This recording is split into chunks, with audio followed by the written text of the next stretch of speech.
Hæ, núna ætlum við að skoða hvernig við sendum og tökum á móti tölvupóstum. Í Gmail-appinu ýti á plústakka niðri og þá opnast nýr gluggi þar sem við getum samið tölvupóstinn okkar. Hérna þurfum við að stimpla inn 3 hluti.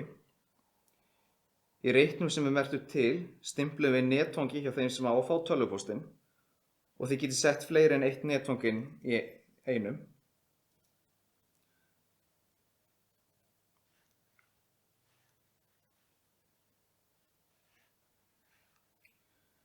Næst, undir efni, setið titilinn á póstinum ykkar.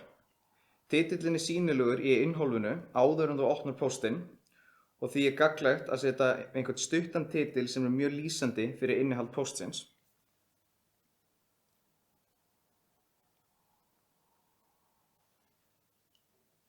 Og síðan í næsta dálki fyrir neðan þá skrifum við síðan innihald á tölvupóstunum okkar. Og það er góð venja á að enda alltaf tölvupóstinn með undirskrift, til dæmis segja með bestu kveðjum og síðan nafnið ykkar, eitthvað svoleiðis. Það auðveldar viðtakendunum rosalega að átta sig á því hver er að skrifa tölvupóstinn. Ef við viljum setja eitthvað inn í tölvupóstinn enn frekar eins og til dæmis ljósmyndir eða einhverja skrár, þá ýtum við á bréfaklemmuna uppi hérna og veljum setja viðhengi. Og hérna opnast annar gluggi og ef við förum hérna upp í hamborgarann vinstra megin þá getum við til dæmis fundið hérna myndirnar í tölvun okkar. Og síðan þegar við finnum mynd sem við viljum senda, þá veljum við myndina og núna er ljósmyndin komin í tölvupóstinn okkar.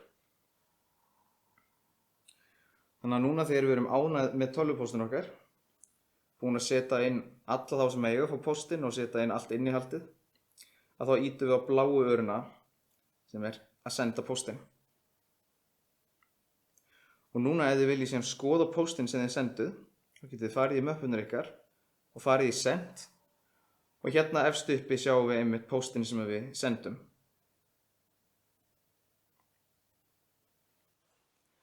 Þannig að þetta er í rauninni það eina sem maður þarf að gera þegar maður sendir tölvupóst gegnum Gmail-appið.